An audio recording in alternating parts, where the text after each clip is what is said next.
Good afternoon, and welcome to yet another incredibly compelling EMET webinar. Edwin Black is one of my favorite people in the world. He is a world famous and renowned New York Times bestselling author and historian. He has written 11 books that have been translated into 70 languages. And sold into, I'm sorry, 40 languages and sold into in 170 countries. His books are available worldwide. Among other things, he's the author of the very compelling IBM and the Holocaust, The War Against the Weak, Financing the Flames, Nazi Nexus, America's Corporate Connections to Hitler's Holocaust, the transfer agreement in which 60,000 Jews and $100 million were transferred out of the Third Reich into Jewish Palestine, and the Farhud, in which 200 Iraqi Jews were massacred and murdered. All of these books are extremely interesting and compelling and are available on Amazon.com. Edwin, I'd like to first open up by asking you about President Trump's Gaza agreement and how it has broken the land for peace paradigm and what you think about this. Yes, it's a very important question, and it actually is the crux of what we're going to be speaking about today. So, in order to answer that correctly, and to give our viewers the chance to understand the circumstances, we need to ask, what is Gaza? Who are the Gazans? And can its 2 million people be moved out of Gaza? And of course, should they? So despite what the uninformed reporters and the diplomats may say, Gaza is not sovereign land. It is a non-sovereign territory, which today, right now, is illegally occupied by Hamas. For almost 500 years, Gaza was a Bedouin backwater in the Ottoman Empire. Turkey lost its colonies after World War I, when its empire was dismantled, and Gaza then became a British mandate and was expected to become part of the Jewish homeland alongside numerous other national states created for the Arabs. League of Nations, we're all familiar with it. In 1948, Egypt illegally invaded and annexed the Gaza Strip as part of its war against Israel. Israel reclaimed it in the 1967 Six-Day War, massively building up the economy of Gaza at that point. Now, after the ill-fated Oslo Accords, Gaza was placed under the administrative non-sovereign authority of the Palestinian Authority in Ramallah. Israel withdrew completely in September 2005, even as world leaders begged the Arabs to create a Mediterranean Singapore. We all remember it. But then the terrorist group Hamas arose, murdered the Palestinian Authority representatives, and seized control. They have illegally, Hamas has illegally occupied since then and created a murderous cradle-to-grave society of terror and death financed by Iran, Qatar, the United Nations, and American taxpayers. Its population went from a mere 250,000 in 1950 to 2 million today, where children learned to kill Israelis before they learned their alphabet.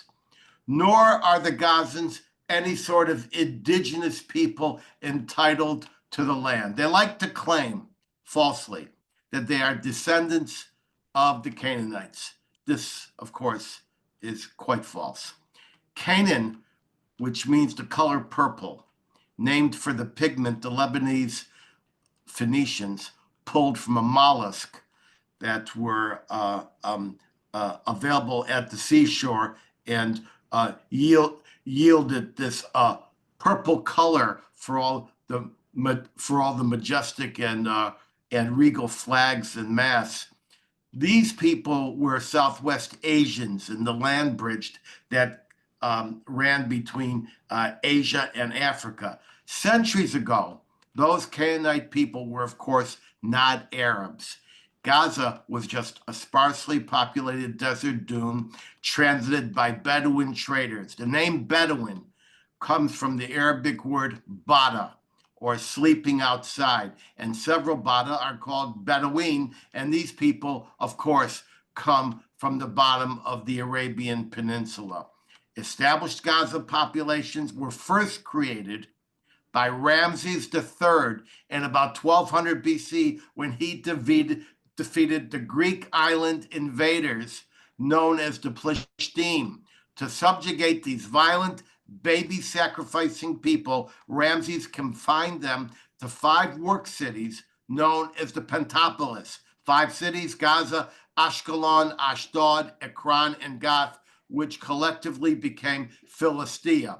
Every Sunday school kid knows this.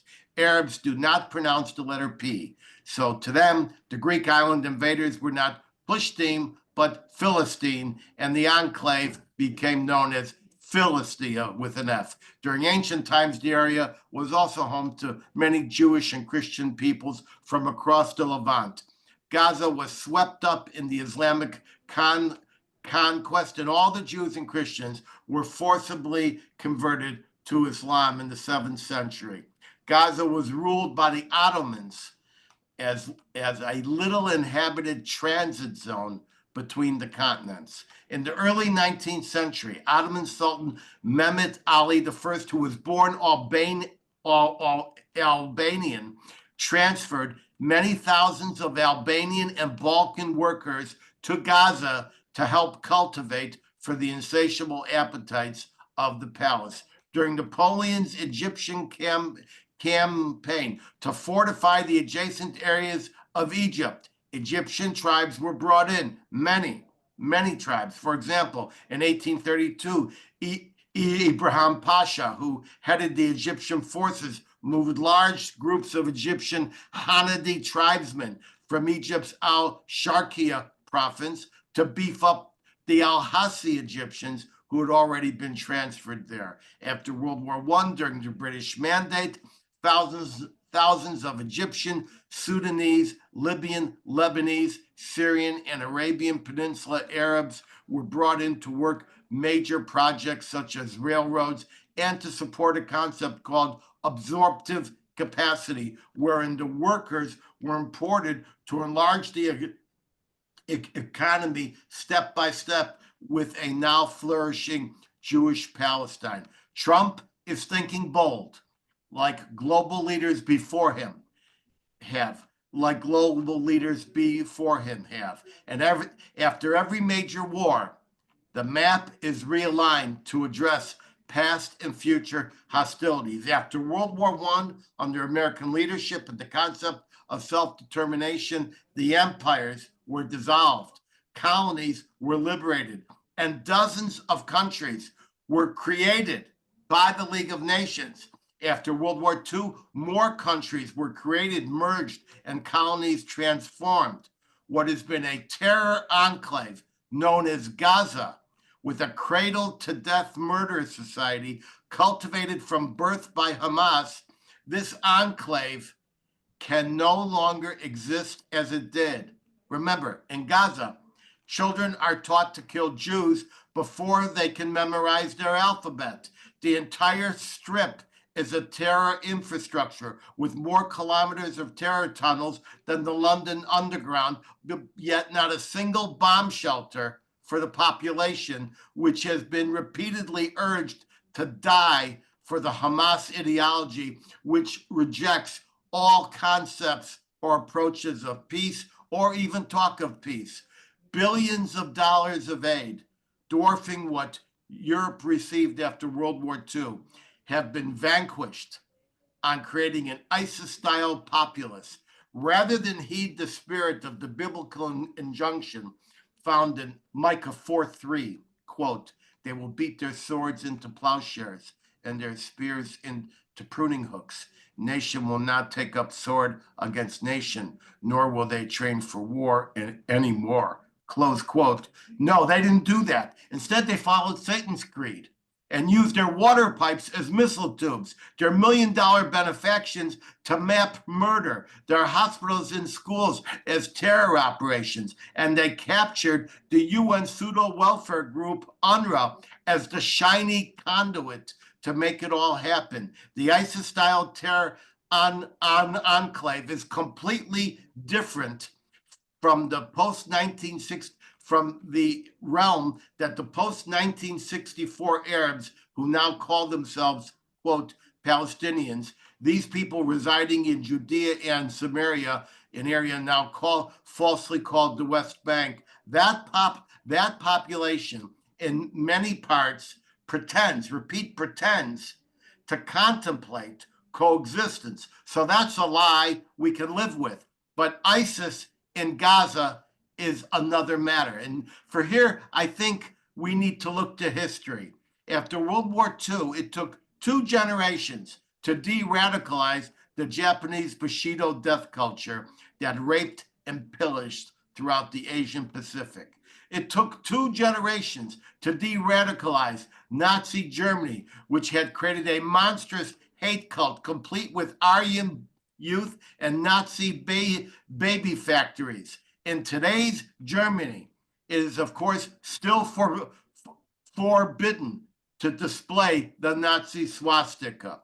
More recently and more pointedly, we look to the ISIS brides and the children created during the hellish reign of the Islamic State.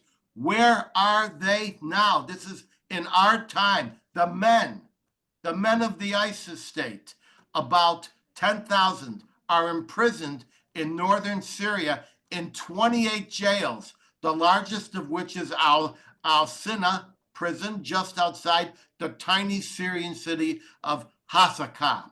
They are considered too dangerous to release. No trial, no rehabilitation, just imprisoned, just incarcerated. These men are guarded by an internationally armed and financed militia known as the Syrian Democratic Forces. Everyone pays into that pot on both sides of the Atlantic, from Jordan to Washington. Where are the wives and the children of these ISIS fighters? World leaders, led by the UN, have created isolation and rehabilitation camps for ISIS families. About 6,000 women and children, let's say about 93% female, no training, no rehabilitation, no way to get out, and only the flimsiest efforts at de-radicalization. These camps are also in northern Syria, not far from the prisons. Al-Hol and Raj are 2 of the main camps. They're actually typical camps. They're administered by the Red Cross, the International Red Cross, and UN bodies solely for the families, including the children. I want to repeat this, for the families who now remain as a blood-curdling devotion to murder, terror, and mayhem, just as blood-curdling as their parents. All of this was documented, by the way, in a recent NBC special report where the youngest of the children showed that they wanted to behead the reporter. So moving ISIS-style Gazans to other countries is one idea, but if we do that, it means just importing a murder cult next door. We see this in Australia, which has taken the largest number of Gazan refugees, more than 2,000. And suddenly we see polite, congenial Sydney explode right in front of the Opera House with mass Arab demonstrations screaming, "Gas the Jews, gas the Jews." And it is, in fact, this influx into the entire English-speaking world, to Ireland, to Great Britain, to Canada, to Australia, to South Africa, which has become the vanguard of the anti-Jewish surge, the vanguard of hunt the Jews, expel the Jews, the vanguard of what people like me fear could be a second Holocaust. So remember, ladies and gentlemen, The war with Hamas is not a conflict of territory. It is a religious war, like the one ISIS waged, and in the style of ISIS. It cannot be solved by any means other than the defeat, total defeat of the enemy, and de-radicalization of that society over 2 generations, maybe 3 generations. The road to statehood cannot be paved over our burned and battered babies, our raped and tortured hostages, regardless of the lies, distortions, and what is the deepest of deep fakes, whether practiced in Gaza for the international media or Harvard University for the youthful idiots. Thank you, Sarah. I'd be happy to answer any questions and discuss any other topics. Thank you so much, Edwin. Very comprehensive. So, throughout the Jewish community, both in Israel and throughout the world, we are still in a profound sense of psychological trauma because of the events of October 7th, 2023. There was recently a release of a probe of the events of October 7th, describing the immense failure of military intelligence. There were tremendous and profound tragedies among the spotters and the residents of Nahal Oz and Kibbutz Be'eri and throughout the Gaza envelope. Um, can you have, did you have a chance to look at this intelligence report? And are there some lessons to be learned from this that you can tell us about? Well, I did look at that intelligence reports. I looked at the many reports, and I would consider all of those reports preliminary, and the more painful realities will come out soon. I've spoken about this, and it comes down to one thing: Israeli arrogance and self-assuredness and a geographical error.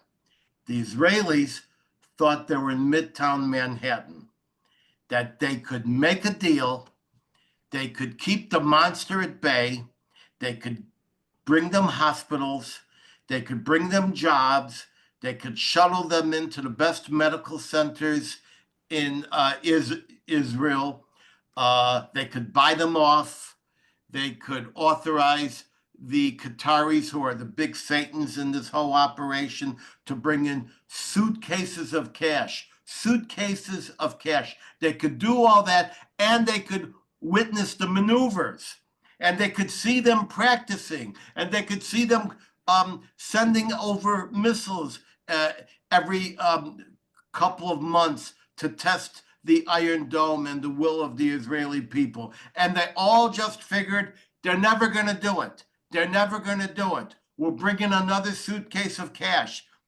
The Israelis have finally figured out they're not in Midtown Manhattan. They're in the middle of the Middle East, and they have to contend with the forces that rule there. And in the Middle East, as you well know, there's no such thing as a peace treaty. There are only alliances, and they make the alliance with the strong horse. They make the alliance with he who has solidarity. They're okay with Hudna, which is a truce, a temporary truce, but they're never going to actually sign.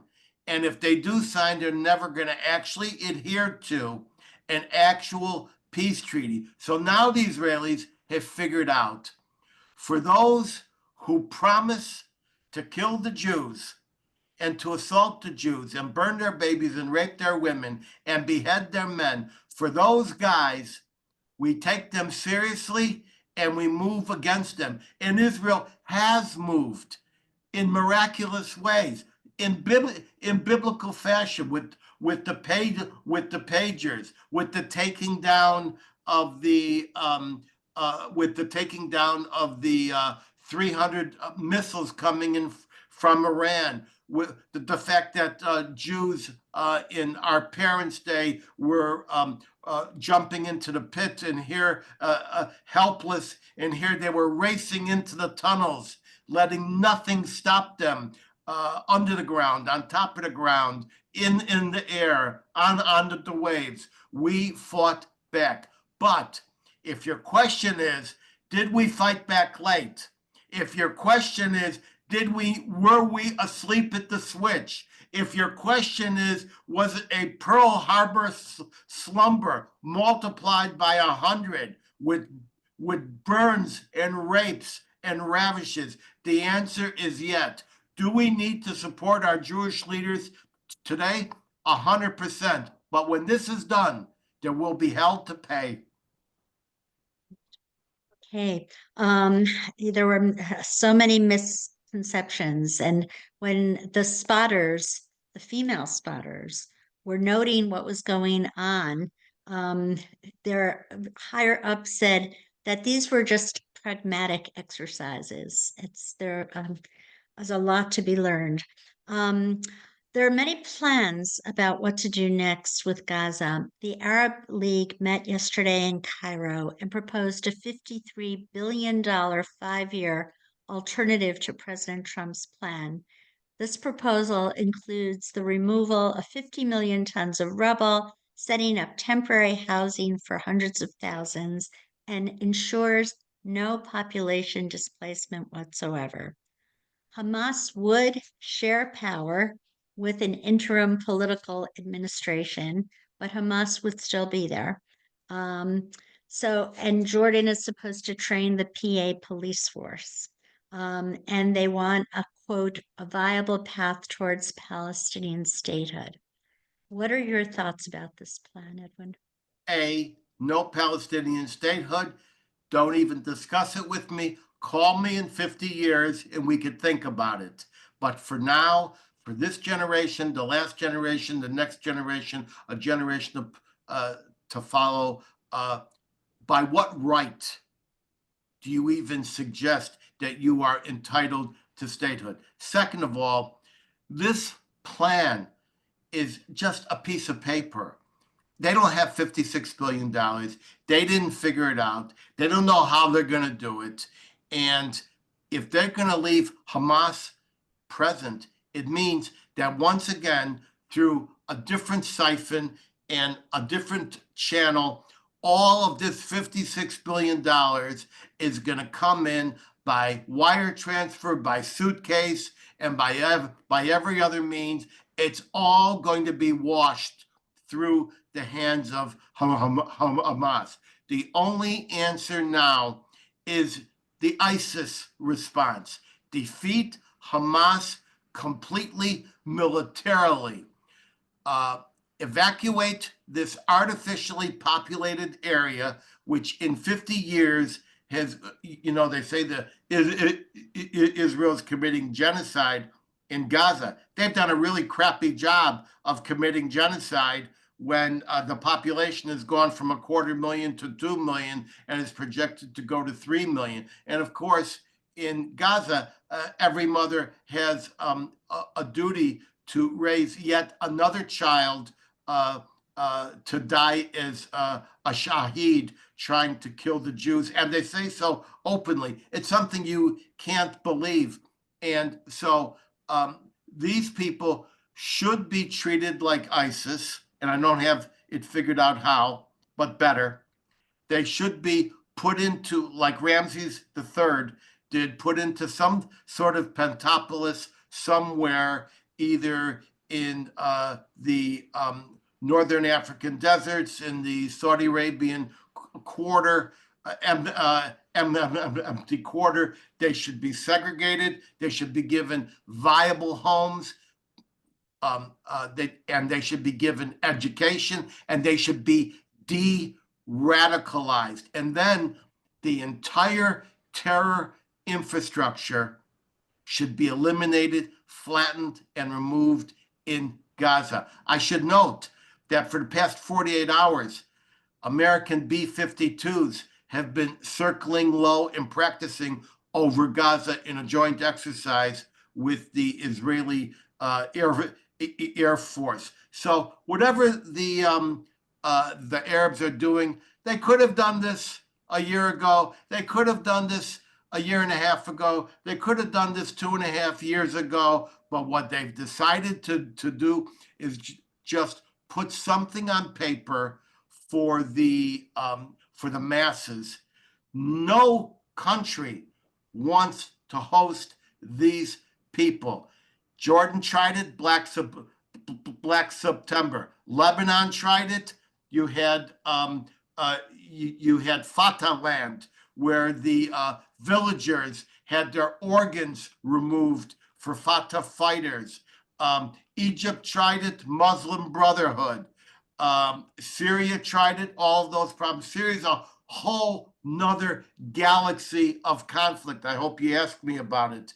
And so I think we have to be sad and say, look what the world with its billions of dollars has created, tolerated, inculcated, financed. We have to move these people out, as we did with ISIS. We have to, and as Ramses III did, we have to give them viable, healthy lives, and they have to be de-radicalized. There'll be no more. All they got to do, and tell me if there's one person who will do this now. All they got to do is say, I want to live in peace. They won't say that. And remember, these surveys that people are dissatisfied with the Hamas, they're very misleading. Nobody disagrees with the Hamas agenda. Nobody disagrees with the idea of murdering Jews. Murdering Jews, not even cessation of hostilities, murdering Jews. They just agree with the administrative procedure, or whether they want Hamas to be their governance, or the PIJ, the Palestinian Islamic Jihad, or whether they want the Al-Aqsa brigades, or whatever it is. Right, right. So the ideology is remaining with them, and it took a war, World War II, where we had a lot of allies and a denazification program to at least put Nazism at a minimal. It still exists, but it's at a minimal. How do you propose, we do this? How do we de-Hamasify the population of Gaza? Well, we definitely did it with the Japanese with the Bushido. And now that the Japanese are our buddies. They're coming over here and they're putting billions of dollars in our economy. We did it with Nazi Germany, as you well know. There was occupation, and there was I've got my show tomorrow, the Edwin Black Show, and I'm appearing with Meryl Eisenhower, the son, the great grandson of the famous world pivoting Dwight D. Eisenhower. And it was Eisenhower who decided that every single person in Germany would be exposed to the horrors of the Nazi regime. He had a non-fraternization policy. I don't know if you're aware of it, but under Eisenhower, no one could say good morning to a German. No one could shake the hand of a German. That was a rule. No one could have a polite conversation. So they all knew. And then, of course, Germany slowly, it's hard for knowledgeable people like you and me to say this, slowly shed its Nazi past and has evolved now into what I could say is a pretty much de-radicalized Germany. In the case of de-Baathification in Iraq, we tried to de-Baathify. I think we were partially successful. I know that George Bush thought he was going to have shopping centers in Baghdad with large glass walls and everything of that nature. In the case of India, they couldn't make it happen. They had to split India into India for the Hindus and Pakistan. They had to create two countries. So that was done. So de-radicalization will be hard. How hard? Look what's going on right now under international auspices with 6,000 family members. You would be the first to say, well, how do you hold a 4-year-old and a woman and a 9-year-old and a baby born yesterday in a confinement camp? I won't use the word concentration camp. I'll use the word confinement camp. It's just a prettier name for a concentration camp. But they feel that they're too dangerous to let out, and they haven't figured out how to de-radicalize them, because it can be impossible to de-radicalize a religious zealot. It's something else to de-radicalize a national one, but it's very, very hard. So someone with more brains than me and more rabbinical than me is going to have to figure out how to de-radicalize them. But I want it done because many of these people have the potential to be leaders of the Middle East, but they cannot be leaders of a death cult. They have to learn to live in peace. We've been talking this talk for 80 years. Nothing's going to work. There's no new sentence. There's no new modifier. There's no new formulation. It finally, eventually, they're going to have to say, we will live in peace with a Jewish state next door. They'll have to do what the Abraham Accords have already done. Of course, they're not right next door. They're across the Gulf, over on another continent. And it's going to be a problem for mankind. But remember, mankind created this. The world created this. ISIS grew of its own, but the death cult, the ISIS cult in Gaza, let's call a sword and a terrorist a terrorist. The ISIS cult in Gaza was jointly created with a giant advertising campaign by the nations of the world, the EU, academia, the UN. Israel permitted it. Qatar funded it. It was everything you could think of. And now we've all finally figured out, partially, that we're at the breaking point now, and Israel is not going to take it anymore. So, and lots of questions have come in. You asked me to talk to you about Syria. Looking north, what are your feelings about the reign of Ahmed al-Shara, formerly known as Mohammed al-Jalani? And how much of a degree do you think Turkey played in here? Do you feel that al-Shara is a Salafi jihadist? Well, Any advice to Israel on how to deal with him? well, let me tell you something. You talk about Syria. I'm not sure you'll be able to ask me that question in 2 months. I'm not sure there will be a Syria in 2 months. So first of all, Syria is a huge threat.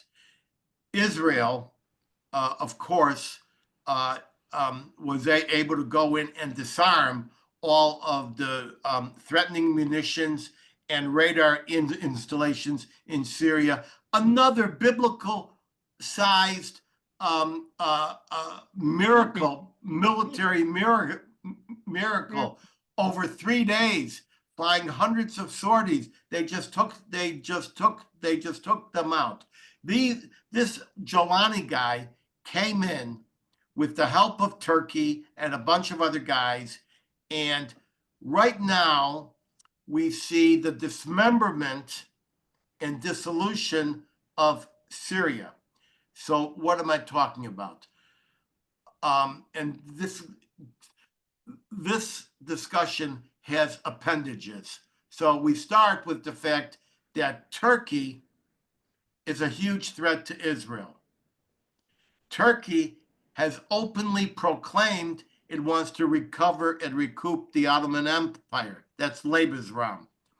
They've actually expressed it. We can't confine ourselves to these 550,000 square miles or 55,000 square miles, whatever it is.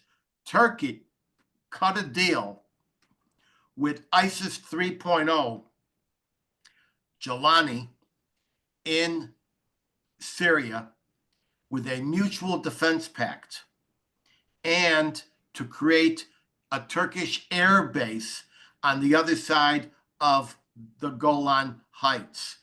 And Erdogan's son is leading giant marches to recapture Jerusalem and to throw the Jews out.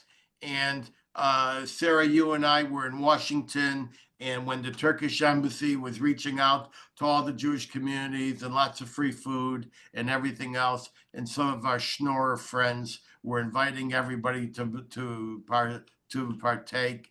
And we all know that Turkey cannot be trusted. So in any event, we've got Turkey coming in, which already has a domination of two provinces of Syria, which it wants to annex as part of the Ottoman Empire. Second, we have the Druze.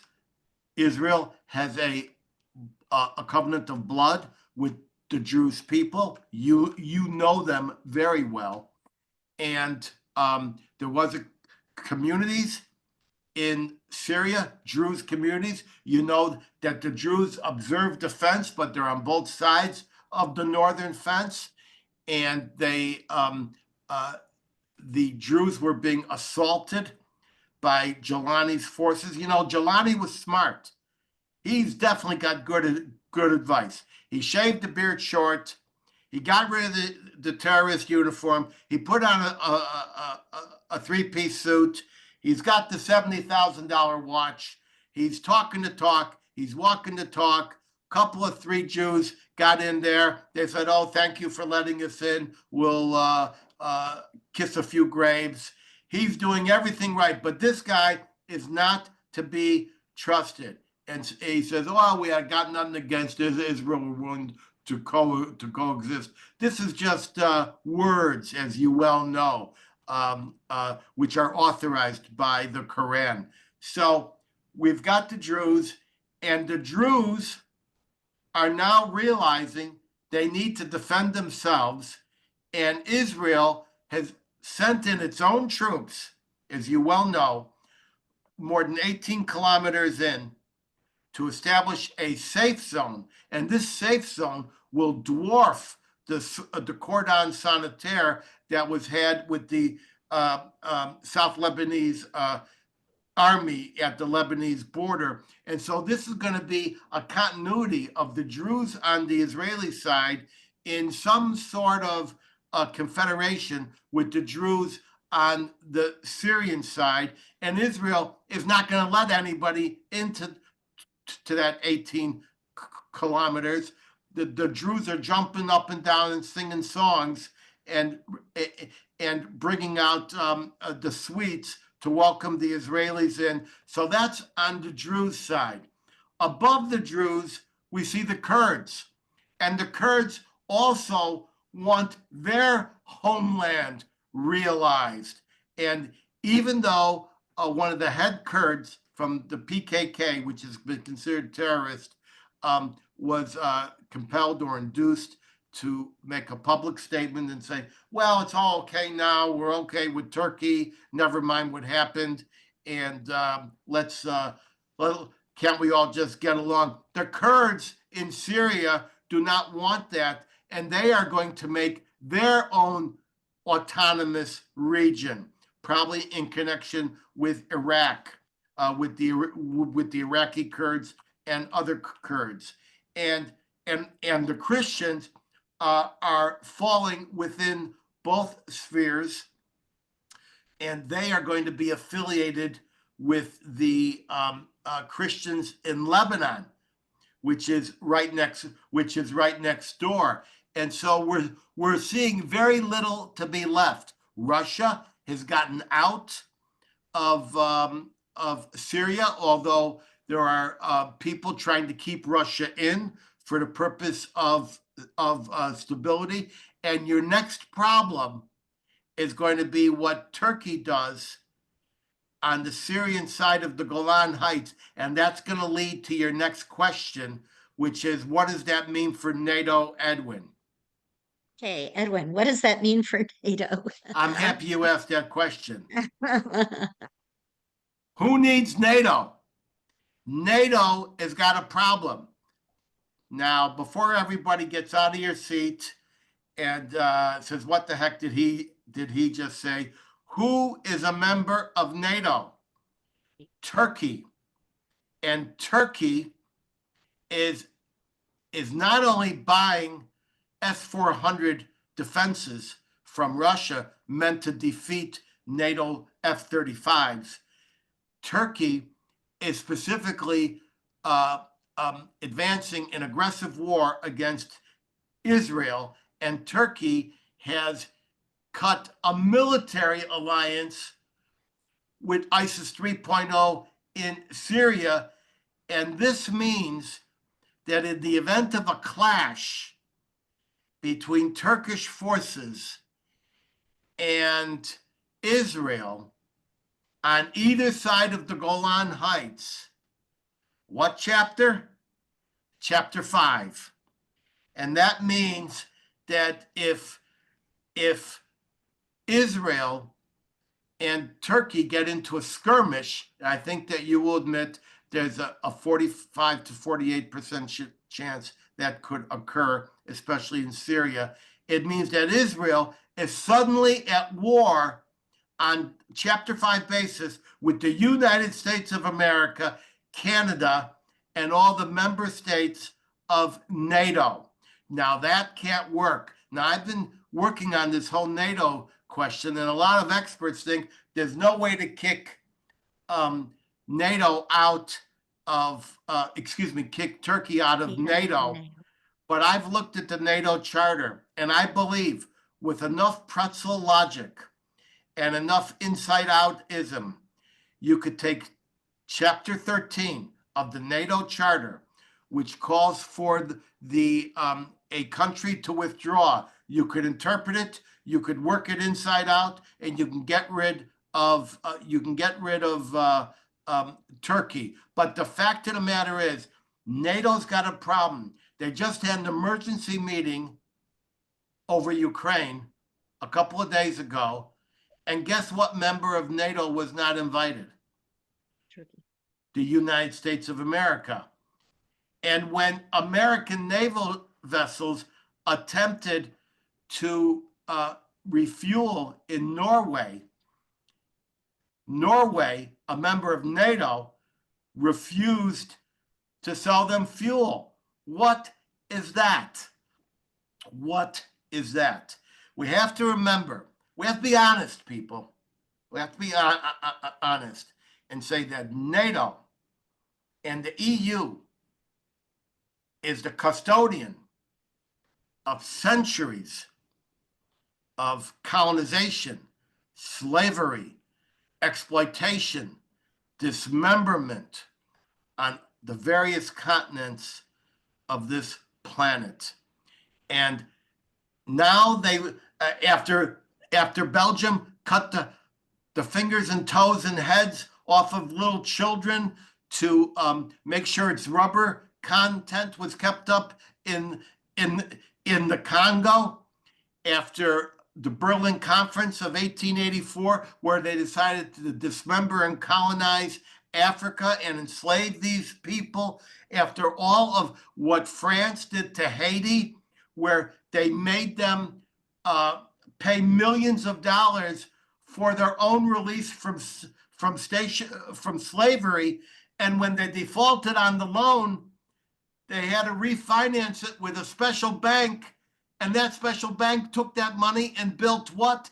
The Eiffel Tower. So I'm happy that France has an Eiffel Tower and Haiti's in hell. But think about what these policies are. And all these guys are the legacy of this system of death and destruction that they have wielded around the world. Now, Sarah, you and I both love going to Europe. We both love the suites and the old bridges and the cathedrals and everything else. But we also need to have a moment of honesty with ourselves of who are these players. And don't get me started on the Ukraine with the Khmelnytsky massacres by the Cossacks that killed tens of thousands of Jews, with the death of 80,000 Jews, 80,000 Jews between 1919 and 1921 in the Ukraine by General Simon Petluria. That's something that no one even listening to you and I now, they don't even know that name. They don't even know that because that was overshadowed 13 years later by Adolf Hitler. And do not forget that when you talk about the Holocaust of bullets, yes, Einsatzgruppen A, B, and C, yes. Babi Yar, yes. But who was shooting those bullets? There were 9,000 Germans, outnumbered 10 to 20 to 1 in Ukraine, enforcing the will of the Third Reich. They couldn't have done it with the local villagers. Remember, when all these people are marched out to the pit, who took over the property? Who took over the cows? Who took over the clothing? Who was involved in all of this? It was the locals.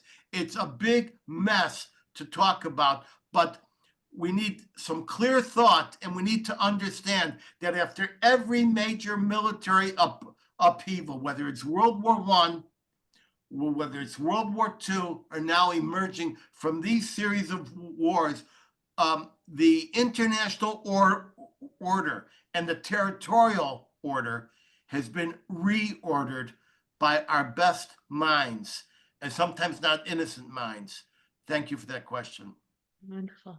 So I'm very concerned that it was announced yesterday that Russia, together with the United States, will be brokering the nuclear negotiations with Iran.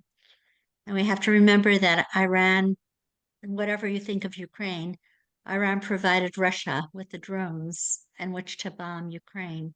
And they're very, very tight. I don't see Russia as a neutral arbitrator. What are your views on this? Okay.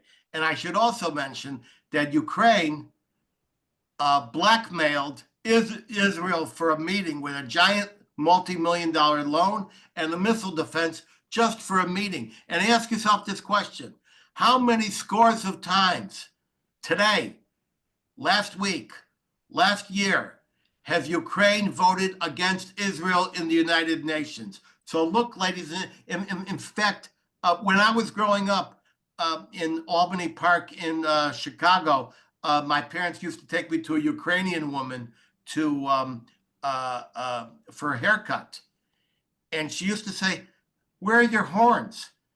I can't find your horns." So look, Sarah, I got a short haircut. I got nothing here. I can prove I don't have any horns to my Ukrainian friend. So while we're standing up for Ukraine's dignity, while we're standing up for liberty, I hope somewhere we remember in the back of our minds that after Hitler, the biggest killers of the Jews from generation to generation, going back centuries, has been the Ukrainians and the Russians. Now let's talk about this other piece.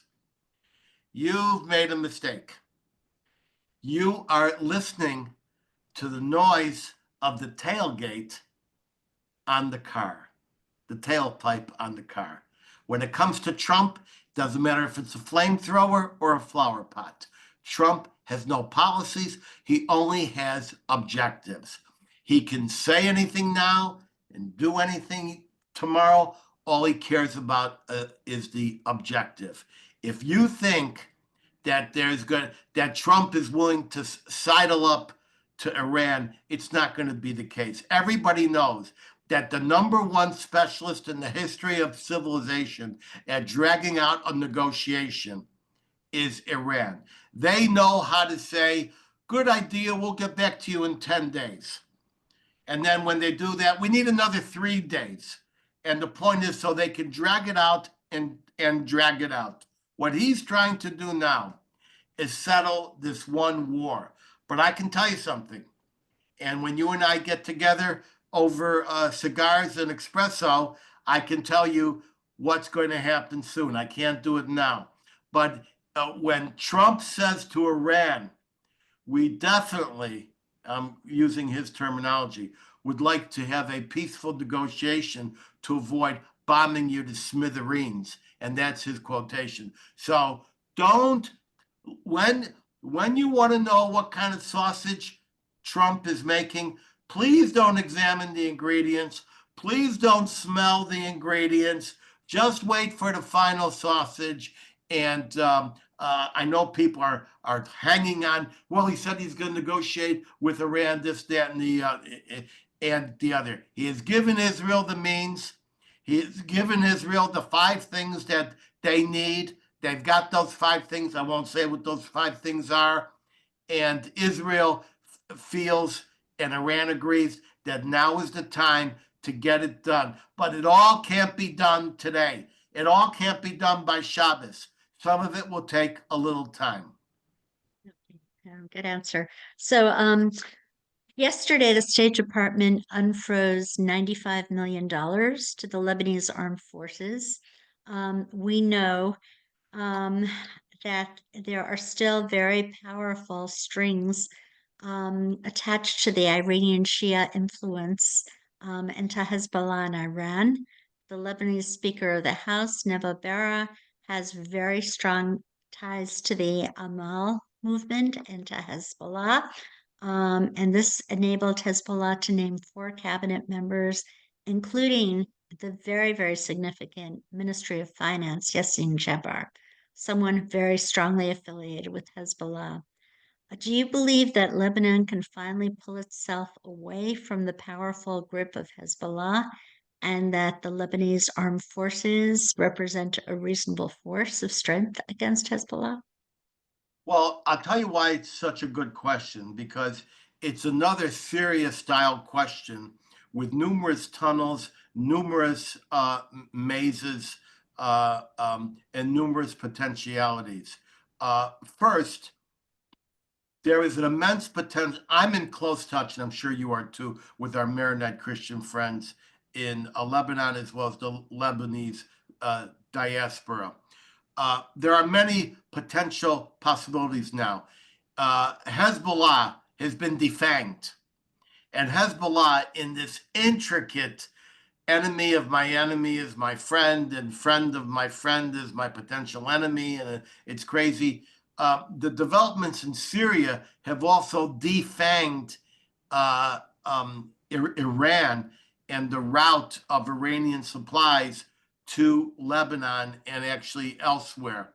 So there is a good possibility that the LAF, the Lebanese Armed Forces, can be, let's use the word, rehabilitated. That means right now that they've got uniforms. The uniforms are all washed and cleaned. They're getting cars. They're not getting offensive weapons, but we'd like to rebuild them. And I can tell you that the political force of Hezbollah has been radically taken down. And when leading figures say we've been fighting the wrong wars, and when my friends in Lebanon say there's a potential to join the Abraham Accords, and Witkoff repeats that there's a potential to join the Abraham Accords, and they used to say, well, Lebanon won't be the first to make peace with Israel, but it'll certainly be the second to make peace with Israel. I think there are many potentials. Further defanging has got to be done, and the releasing of funds to the LAF for what is basically vehicles. They've got Jeeps. Okay, great. Jeeps instead of donkeys. And the Jeeps have not been delivered. Step by step, little things can be done, because the art of the deal, the art of the sausage making, is to be judged not by what goes on during the process, but what's done at the end of the process.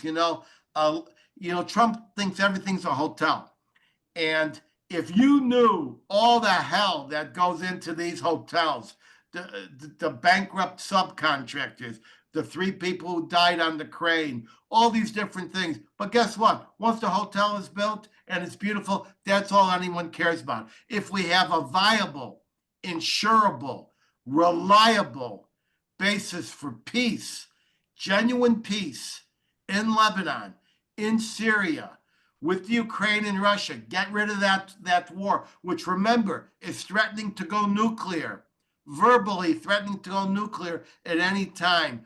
I think it's worth the ups and downs and ins and outs. And if you don't want to witness the sausage making, just wait for the stuff to appear on your plate.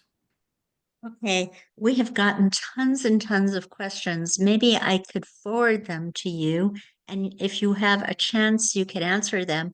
Our wonderful friend and colleague, Claire Lopez, has spoken about Amir Avivi's plan to just keep the Gazans in Gaza so they can't spread their jihadist nonsense throughout the world.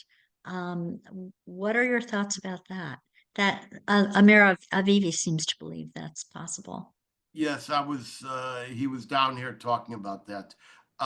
So is Claire listening now? Yes. Say hi to Claire for me. Claire, hi. Okay. Okay, Claire. So Claire is one of our wisest and Yes. best observers. We all know that. Basically, you can't keep the Gazans where they are. It's on humanitarian grounds, it's not habitable. You can't move them across the way and rebuild this spot by spot. And remember, the death cult, the ISIS tradition will continue. They will rise again. They will figure out another way to tunnel under, fly, hang glide over, or paddleboard across to the Israeli side and commit murder and mayhem. So I believe the best way out is to take the people out, give them good, proper, decent, enriching lives, but segregate them for safety, de-radicalize them, and rehabilitate them so that these minds, which actually represent some of the finest minds in the Middle East and the Balkans and all these other places, can, within a couple of generations, rise again. As long as no one talks about silly stuff like statehood to me. Okay. Excellent. Some final questions. Robert Nash asked a bunch of excellent ones, and one of them was if I were to read just one of your books that is most timely and significant for the challenges of today, which of your titles would you recommend? Well, for the challenges of today, of this minute, of the basis for this, there are two of my books. One is called Financing the Flames, which was the first book to reveal the existence of pay for slay, these salaries. I testified in Congress, and no one in Congress could believe that American taxpayer money was going to pay salaries for terrorists. And the other would be the Farhud, Roots of the Arab-Nazi Alliance in the Holocaust. Just for this particular application, those would be two of the best books that would give you the orientation. Wonderful, wonderful. All right. Could you explain a little bit about the Farhud and how that has disseminated anti-Semitism throughout the Middle East? Well, the Farhud was the June 1st, June 2nd, 1941 Arab Nazi pogrom. I say Arab Nazi because these were swastika waving Fatwa groups, Hitler Youth, and to aid the Nazis in taking over British Iraqi oil, they staged a confrontation. The Jews got caught up in this confrontation by greeting the sovereign when he came back to Baghdad, and that unleashed a holy hell of hundreds of murders, rapes, babies killed in front of their parents, parents killed in front of their children. The wording is the same as October 7th. I was terrified about that. Infants cut in half by swords and thrown into the river, rapes, pillaging, burning. And the British knew it was happening and let it happen, so that they called it an internal affair. It went on for 2 days, and this was what I would call the trigger point for the more lockstep alliance between the Nazis and the Nazis and the entire Arab Higher Committee and international Arab community. The Arab side was led by Hajj Amin al Husseini. The Grand Mufti was elected Mufti, but the British enhanced his title to Grand Mufti to make him muftier. They appointed him, and he went on the salary of he went on the salary of Adolf Hitler. He was a confidant of Hitler. He toured the concentration camps. He led the uprising of and that led to the Ustashi in that part of the world, and he became a hero amongst the Arabs. He was never brought to justice. He was a war criminal, and the Farhud was the beginning of the end of 2,700 years of Jewish existence in Iraq, 1,000 years before Muhammad, and step by step it led to the expulsion of 850,000 Jews, penniless and threatened with death unless they were rescued by airlift. I hope that our Jewish communities and our governments have not forgotten about that, although you will remember that we waged a war for the Holocaust Museum to at least recognize the fact that this had taken place. Thank you for that important question. Thank you so much. Edwin, speaking of heroes, you're a hero among the Jews. Everyone should read your wonderful, insightful, well-researched, well-documented books. You're a gem. And I should say, while we're doing this, part of my staff is on Capitol Hill, trying to alert people to the many, many crises that the state of Israel is up against now in over 500 days of this war on 7 fronts, and what we need for Israel to be able to survive. So please, if you can, support EMET. Go to emetonline.org, and please, I urge everyone to read Edwin Black's wonderful, wonderful books. Thank you so much. And I would just like to echo for the community that that EMET is our #1 strongest voice, strongest sword, and strongest shield and warrior in the U.S. Congress. I know this for years. So Sarah and EMET, which means truth in Hebrew, thank you for everything that you have done. Thank you, Edwin. Thank you so much.